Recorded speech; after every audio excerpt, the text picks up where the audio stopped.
Instituti IDEA në një hulumtip të shkurtër ka analizuar rezultatet e programit qeveritar për mbështetjen e iniciativave të qytetarëve për vetpunësim për periudhën 2014-2023.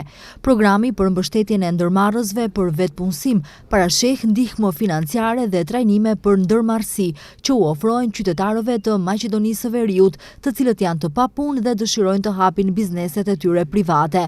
Gjatë 10 vjeçarit të kaluar, programin e kanë shfrytzuar gjithsej 14.090 qytetar, prej të cilëve 62.37% meshkuj dhe 37.62% femra.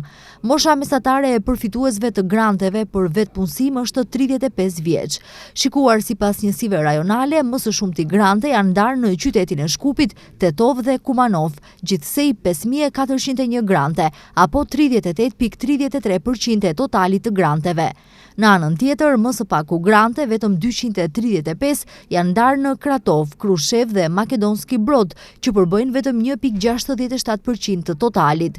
Veprimtarit më të shpeshta në të cilat janë fituar grantet janë sallonet e bukurisë, mirëmbajtja dhe riparimi i mjeteve motorike dhe gastronomia, të cilat përbëjnë rreth 21.5% të granteve të përfituara. Këto veprimtari në përgjithësi kanë barriera të ulta hyrjeje në treg, siç është kapitali relativisht i ulët, gjë që shpjegon edhe tendencën e lartë për të themeluar kompani në këto fusha. Kompanitë që janë themeluar në vitet e hershme kanë shkallë më të lartë të falimentimit.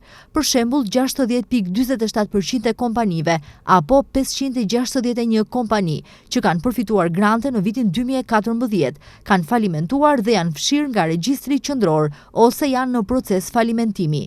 Kjo shkallë bie në vitet pasuese, ku në vitin 2015 është 50.69%, në vitin 2016 52.55%, si dhe 18.96% dhe 17% përkatësisht në vitin 2020 dhe 2021. Këto të dhëna në përgjithësi flasin për mungesë të qëndrueshmërisë afatgjate të kompanive fituese të granteve, gjë që kërkon vëmendje më të madhe nga institucionet përkatëse. Instituti IDEA rekomandon që të rritet monitorimi dhe mbështetja për bizneset përmes komunikimit të vazhdueshëm ndërmjet përfituesve të granteve dhe institucioneve që ofrojnë trajnime dhe konsulencë për menaxhim dhe sipërmarrësi.